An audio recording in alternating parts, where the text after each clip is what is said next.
कुछ दोस्त अचानक से एक ऐसी दुनिया में पहुंच जाते हैं जहां उन्हें अपने अलावा कोई नहीं दिखता। ये इस कहानी का सेकंड पार्ट है और इसको अच्छे से समझने के लिए आपको इसका पहला पार्ट देखना होगा। उसकी लिंक मैं डिस्क्रिप्शन में डाल दूंगा, साथ ही में मेरे चैनल के अंदर जाकर भी आप उस पार्ट को देख सकते हो। स्टार्टिंग में हमें ओसागी को दिखाया जाता है। ओसागी के बारे में हम जानते हैं पहले के टाइम में वो अपने डैड के साथ रॉक क्लाइंबिंग किया करती थी, यानी कि पहाड़ चढ़ा करती थी। पिछले पार्ट में उसने एक गेम जीता था जिसकी वजह से उसे 5 दिन का वीजा मिल गया था। अब वो 5 दिन और इस दुनिया में रह सकती है। खाने के लिए उसने जंगल के अंदर एक ट्रैप लगाया होता है। उस ट्रैप के अंदर खरगोश फंस जाता है। दूसरी साइड हम आरिसू को देखते हैं। आरिसू रोड पर पड़ा हुआ था। बारिश में भी वो रोड पर ही लेटा रहता है। वो अपने होश में नहीं होता क्योंकि पिछले पार्ट में उसने अपने दोस्तों को खो दिया था।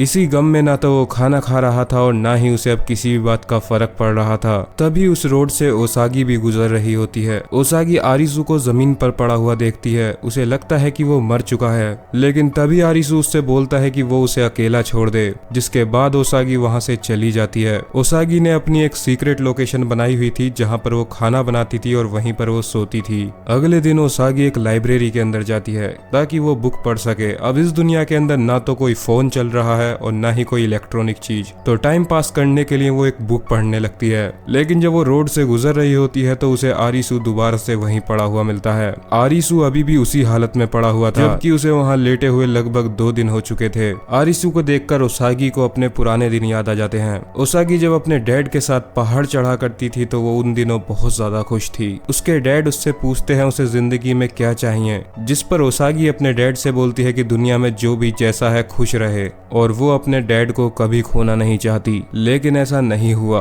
कुछ टाइम बाद ओसागी के डैड ने फैसला किया कि वो दुनिया का सबसे ऊंचा पहाड़ चढ़ने के लिए जाएंगे। ओसागी अपने डैड को रोकना चाहती थी लेकिन वो उनके सामने कुछ भी बोल ना सकी। ओसागी के डैड दुनिया का सबसे ऊंचा पहाड़ चढ़ने के लिए निकल जाते हैं। कुछ दिन बीत जाते हैं और खबर आती है कि ओसागी के डैड अब इस दुनिया में नहीं रहे, जिसके बाद ओसागी की भी वही हालत थी जो अभी आरिसू की हालत है। अब कहानी दोबारा से प्रेजेंट में आ जाती है और हम देखते हैं कि ओसागी आरिसू को अपने साथ उठाकर अपनी सीक्रेट लोकेशन पर ले आई है। ओसागी आरिसू को खाने के लिए कुछ देती है और साथ ही में पीने के लिए पानी भी देती है और वो उससे बताती है कि वो एक गेम खेलने के लिए जा रही है क्योंकि उसका वीजा एक्सपायर होने वाला है। ओसागी गेम खेलने जाती है और जीत भी जाती है। जब वो वापस आती है तो वो देखती है कि आरिसू ने खाना खा लिया है, लेकिन वो अभी भी बहुत ज्यादा परेशान था। अब ओसागी आरिसू से पूछती है उसके वीजा के कितने दिन बचे हैं, जिस पर आरिसू उसे बताता है उसका वीजा आज एक्सपायर हो जाएगा। इसीलिए ओसागी डिसाइड करती है कि वो आरिसू के साथ एक गेम खेलने के लिए जाएगी।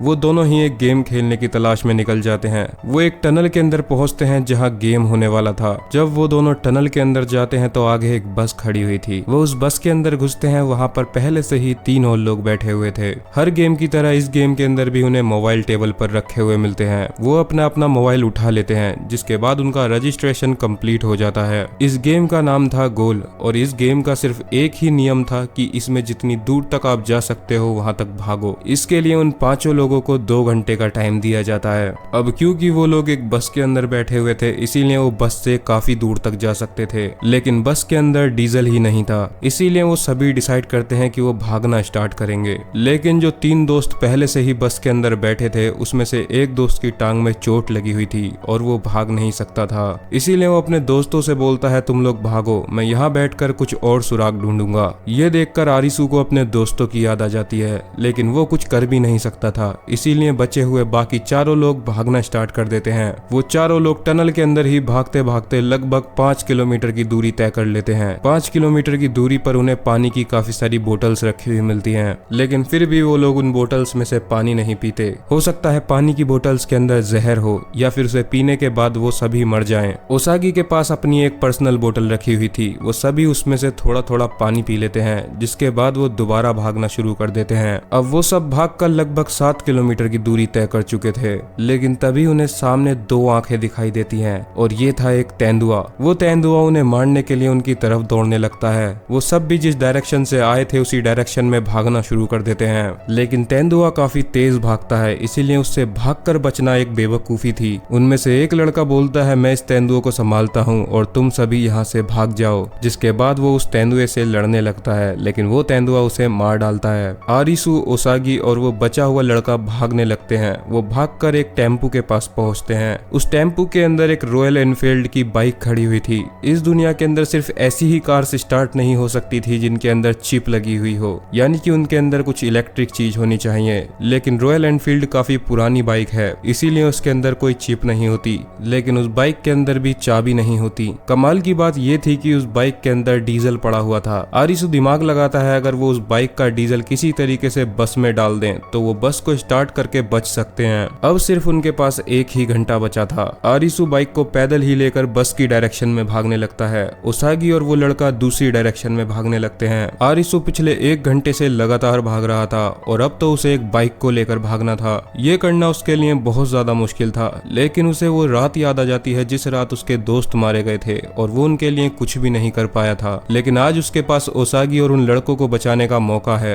वो उस बाइक को लेकर किसी तरीके से भागते भागते बस के पास तक पहुंच जाता है। दूसरी साइड ओसागी और वो लड़का टनल के एंड तक पहुंच जाते हैं। आगे टनल बंद था, लेकिन टनल पर लोहे के कुछ गेट्स लगे हुए थे। तभी ओसागी नोटिस करती है कि उन गेट के बोल्ट ओपन होने लगे हैं। उसके पीछे बहुत ही तेजी से पानी की आवाज आ रही होती है, यानी कि वहाँ आगे एक डैम था। उन्हें वहाँ से भागना होगा। अगर सारे गेट खुल गए तो पानी की बाढ़ आ जाएगी, इसीलिए वो दोनों उल्टी डायरेक्शन में भागना शुरू कर देते हैं। दूसरी साइड से आरिसु और जिस लड़के की टांग खराब थी वो दोनों बस लेकर आ रहे होते हैं। अब गेम खत्म होने में सिर्फ 3 मिनट बचे थे। टनल के अंदर से बहुत ही तेजी से पानी आ रहा था। ओसागी जंप मारकर आरिसु का हाथ पकड़ लेती है और वो किसी तरीके से बस में आ जाती है, लेकिन दूसरा लड़का मारा जाता है। आखिरी में बस पलट जाती है और वो सभी लोग बस से बाहर निकलते हैं। वो नोटिस करते हैं कि बस के ऊपर लिखा हुआ था गोल, यानी कि इस गेम के अंदर उनका पागल बना था। उन्हें कभी भागना ही नहीं था। उन्हें 2 घंटों तक उसी बस के अंदर रहना था, क्योंकि बस का ही नाम गोल था, यानी कि वही उनका लक्ष्य था। आरिसु और ओसागी को 6 और दिन का वीजा मिल जाता है। पिछले पार्ट में कारुबे को एक रेडियो पर सिग्नल मिला था कि सभी लोग बीच पर पहुंचो, और वो बात उसने आरिसु को बता दी थी। आरिसु ये बात ओसागी को बता देता है कि उन लोगों को शायद बीच पर जाना चाहिए। अब क्योंकि उनके पास 6 और दिन का वीजा था, इसीलिए वो बीच को ढूंढने के लिए निकल पड़ते हैं। वो वहां से एक साइकिल उठा लेते हैं और वो दोनों ही साइकिल के जरिए बीच को ढूंढने के लिए निकल पड़ते हैं। ओसागी और आरिसु काफी लंबा चल चुके थे, लेकिन अभी तक उन्हें बीच का कोई भी क्लू नहीं मिला था। उन्हें समझ नहीं आ रहा था कि उन्हें बीच के बारे में कौन बताएगा।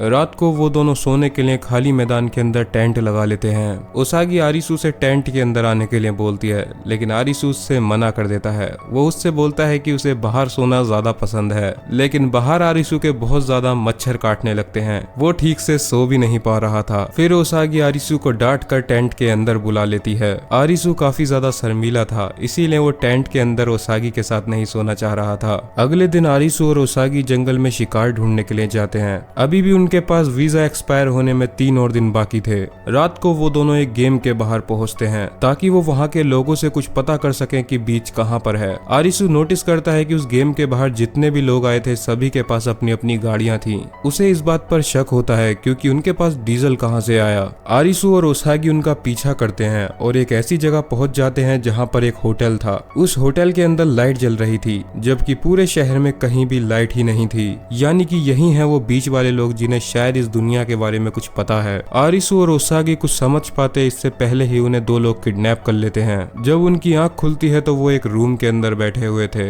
वहाँ उन्हें मिलाया जाता है द वन नाम के इंसान से। इसको हिंदी में सब टोपी वाला बुलाते थे। टोपी वाला पहला इंसान था जिसने ये रिजॉर्ट ढूंढा था। फिर उसी ने धीरे धीरे टीम जोड़ी और इस रिजॉर्ट के अंदर काफी लोगों को रहने की परमिशन दी। टोपी वाला उस रिजॉर्ट का बॉस है और उस रिजॉर्ट के अंदर रहने के लिए लोगों को उसकी शर्तें माननी होती हैं। इस रिजॉर्ट के अंदर वो बिजली को डीजल से बनाते हैं और इस रिजॉर्ट के अंदर पहले से ही डीजल बहुत मात्रा में रखा हुआ है। आरिसु और ओसागी को वहाँ रहने को मिलेगा, साथ ही में खाने को भी मिलेगा, लेकिन उसके 3 नियम हैं। अगर उन्हें यहाँ रहना है तो उन्हें एक टीम की तरह काम करना होगा ताकि आने वाले गेमों को भी वो आसानी से पार कर सकें। दूसरे नियम के अंदर वो गेम के आखिर में जो भी कार्ड जीतते हैं वो कार्ड लाकर उन्हें टोपी वाला को देना होगा। और तीसरा नियम है अगर कोई भी रिजॉर्ट के खिलाफ या फिर टोपी वाला के खिलाफ बगावत करेगा तो उसे मार दिया जाएगा। साथ ही में टोपी वाला उन्हें बताता है ताश के पत्तों का असली राज। दरअसल में टोपी वाला ताश के पत्ते इकट्ठे कर रहा है क्योंकि उसे लगता है कि अगर उसने सारे ताश के पत्ते इकट्ठे कर लिए तो उसे अपनी दुनिया में जाने का मौका मिलेगा।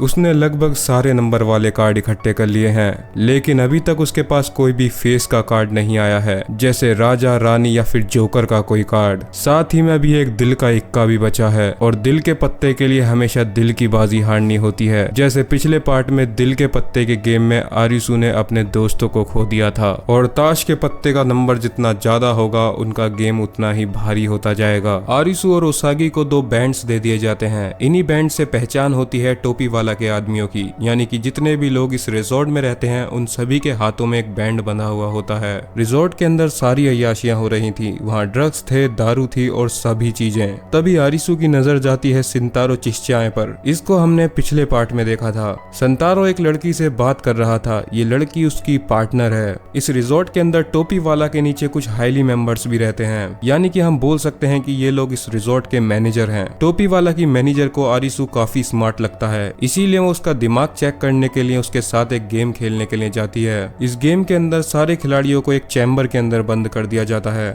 उस चैम्बर में लगातार पानी भर रहा था और ऊपर की साइड काफी सारे तार लटके हुए थे। अगर वो पानी भरकर तारों से टच हो जाता तो वो सभी करंट लगकर मारे जाते। साथ ही में उस जगह कमरे के अंदर 3 स्विच थे और दूसरे कमरे के अंदर एक बल्ब था। इस गेम को जीतने के लिए उन्हें उन 3 स्विचों में से एक स्विच को चुनना था। अगर उन्होंने सही स्विच चुना और बल्ब जल गया तो वो बच जाएंगे। अगर उन्होंने गलत स्विच चुना तो स्विच को ऑन करने वाला मारा जाएगा, लेकिन उनकी जीत तभी मानी जाएगी जब बल्ब वाला कमरा बंद हो। साथ ही में स्विच वाला कमरा खुला हुआ होना चाहिए और तब उन्हें एक सही स्विच को चुनना होगा। लेकिन इस गेम का एक और नियम था, अगर दोनों कमरों को बंद करके उसके बाद स्विच को ऊपर किया जाए तो अगर गलत स्विच भी चुना तो भी कुछ नहीं होगा। लेकिन अगर दोनों कमरे बंद होंगे तो बाहर से पता कैसे लगेगा कि बल्ब जल रहा है या फिर नहीं। इसीलिए आरिसू एक आइडिया लगाता है, वो खुद स्विच वाले कमरे के अंदर जाकर बंद हो जाता है। उसके बाद वो ए वाले स्विच को ऊपर करता है, फिर वो बल्ब वाले रूम को खुलवा कर चेक करवाता है। वो बल्ब को छूकर देखते हैं, बल्ब अभी भी गर्म था, यानी कि ए स्विच ठीक स्विच है, उसको ऊपर करने से बल्ब जल जाएगा। जिसके बाद वो कमरे को ओपन कर ए स्विच को ऊपर कर देते हैं और पानी भरना बंद हो जाता है। वो लोग ये गेम जीत चुके थे। ये सभी रिजॉर्ट पर वापस आ जाते हैं। रिजॉर्ट पर हम एक और इंसान को देखते हैं, इसको हमने पिछले पार्ट में भी देखा था। इसने कारुबे की शिकारी से लड़ने में मदद करवाई थी।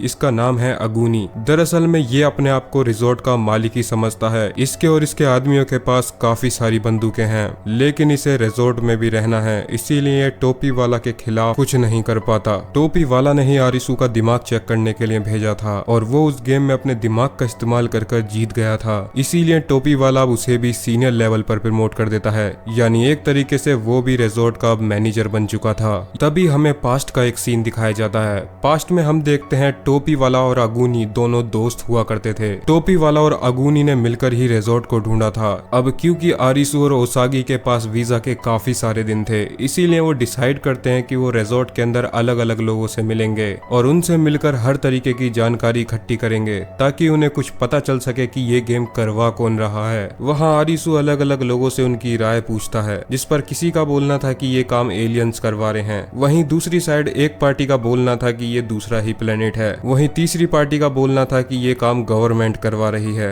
आरिसू पूछताछ कर ही रहा था कि तभी उसे गोली चलने की आवाज आती है। वो आवाज का पीछा कर एक जगह पर पहुंचता है। वहाँ एक ड्रम के अंदर काफी सारी लाशें पड़ी हुई थी। दरअसल में ये काम अगूनी और उसकी गैंग का है। उसकी गैंग की जो भी बातें नहीं मानता वो उनको मार डालता है और ज्यादातर उसकी गैंग के आदमी लड़कियों का रेप करते हैं, जिसके चलते अगर वो उनकी बात नहीं मानती तो वो उनको मार डालते हैं। तभी आरिसू को संतारो मिलता है। संतारो के साथ उसकी फ्रेंड क्वीना भी थी। क्वीना और संतारो से बताते हैं कि वो बहुत ज्यादा दिमागदार है और वो उनकी एक प्लान में मदद कर सकता है। वो तीनों मिलकर टोपी वाला के सारे कार्ड्स चुरा लेंगे, जिसके बाद शायद वो अपनी दुनिया में वापस लौट जाएं। संतारो उसे एक प्लान बताता है। आज रात को टोपी वाला भी एक गेम खेलने के लिए जाने वाला था और उसके साथ उसके काफी लोग भी जाएंगे। यही सबसे अच्छा मौका होगा उसके सारे कार्ड्स को चुराने का। अब क्योंकि आरिसू भी एक सीक्रेट मेंबर बन चुका है, इसीलिए उसके लिए ये काम करना काफी आसान होगा। प्लान के मुताबिक टोपी वाला गेम खेलने के लिए जाता है। आरिसू और ओसागी उसके रूम में घुस जाते हैं, लेकिन वहाँ उन्हें कुछ नहीं मिलता। रात बीत जाती है और अगला दिन आ जाता है। क्योंकि आरिसू एक सीनियर मेंबर था, इसीलिए उसे एक मीटिंग के लिए बुलाया जाता है। वहाँ हमें पता चलता है टोपी वाला मारा गया, लेकिन ये बात सीनियर मेंबर्स रिजॉर्ट में फैलाना नहीं चाहते थे, क्योंकि अगर ये बात उन्होंने फैला दी तो रिजॉर्ट में भगदड़ मच जाएगी और हो सकता है कि कुछ लोग बगावत करने की भी कोशिश करें। अब खाली सीनियर मेंबर्स को ही मिलकर वोटिंग करनी थी कि अगला बॉस कौन बनेगा। वहाँ पर एक इंसान हैटर खड़ा होता है और साथ ही में उसका अपोनेंट था अगूनी। अगूनी के आदमी बंदूकों की नोक पर सभी को उसको वोट देने के लिए फोर्स करने लगते हैं और ना चाहते हुए भी बंदूक की नोक पर सबको अगूनी के लिए वोट करना पड़ता है। अगला बॉस अगूनी बन जाता है। अगूनी को एक लिफाफा मिलता है। इस लिफाफे के अंदर एक पर्चा रखा हुआ था। उस पर्चे के अंदर ही उस तिजोरी का पासवर्ड था जिसके अंदर सारे पत्ते रखे हुए हैं। क्योंकि अब अगूनी बॉस बन चुका है इसीलिए सारे पत्ते उसी के पास रहेंगे। संतारो आरिसू को अब नया प्लान बताता है। क्योंकि अब अगला बॉस अगूनी है इसीलिए उससे पत्ते चुराना बहुत ज्यादा मुश्किल है। उसके पास पहले से ही काफी सारी बंदूकें हैं और अगर वो पकड़े गए तो उन्हें मार दिया जाएगा। संतारो आरिसू से बताता है कि उसे लॉकर का पासवर्ड पता है, लेकिन वो पासवर्ड वो आरिसू को तब बताएगा जब वो लॉकर तक पहुंच जाएगा। अब टाइम आ चुका था जब अगूनी रिजॉर्ट के सारे लोगों को ये बताने वाला था कि वही अगला बॉस है और इसी मौके का फायदा उठाकर आरिसू लॉकर तक पहुंच जाता है। आरिसू संतारो से उस लॉकर का पासवर्ड पूछता है जिस पर संतारो उसे पासवर्ड बता देता है, लेकिन पासवर्ड बताने पर भी लॉकर नहीं खुलता। इतने में ही संतारो अगूनी को लेकर वहां पहुंच जाता है। दरअसल में ये संतारो का एक प्लान था, उसने आरिसू को फंसवा दिया था। अब अगूनी के आदमी आरिसू को बहुत मारते हैं और साथ ही में वो ओसागी को भी पकड़ लेते हैं। दूसरी साइड हमें सीनियर मेंबर नायोमी को दिखाया जाता है। दरअसल में रिजॉर्ट के अंदर यही डेड बॉडीज का पोस्टमार्टम करती है। वो टोपी वाला की लाश की बॉडी का पोस्टमार्टम कर रही होती है। उसे उसकी बॉडी के अंदर से एक गोली मिलती है, लेकिन अभी तक किसी भी गेम में गोलियों का इस्तेमाल नहीं किया गया है। उसे शक होता है कि शायद टोपी वाला गेम के अंदर नहीं मरा बल्कि उसे किसी ने मारा है। दरअसल में संतारो ने आरिसू को किसी वजह से पकड़वाया था। जब अगूनी के आदमी आरिसू को मार रहे थे तब अगूनी की नजर थी एक पेंटिंग के ऊपर और संतारो समझ गया था कि पेंटिंग के पीछे ही असली लॉकर रखा हुआ है। वो तो सिर्फ एक नकली लॉकर था। पासवर्ड तो उसे पहले से ही पता था, जिसके बाद वो पेंटिंग पर पहुंच जाता है। और संतारो को सारे ताश के पत्ते मिल चुके थे। वो क्वीना के साथ मिलकर वहां से भागने का प्लान बना रहा था, लेकिन इससे पहले कि क्वीना और शिंतारो उस रिजॉर्ट से बाहर निकलते उन्हें गेट पर लेजर बनी हुई दिखती है। इसका मतलब था कि अगला गेम उसी रिजॉर्ट के अंदर खेला जाने वाला था, यानी कि अब रिजॉर्ट के अंदर सारे ही लोग फंस चुके हैं। उससे बाहर निकलने का कोई तरीका नहीं है। वो लोग तभी बाहर निकल सकते हैं जब वो गेम को खेलकर जीत जाएंगे।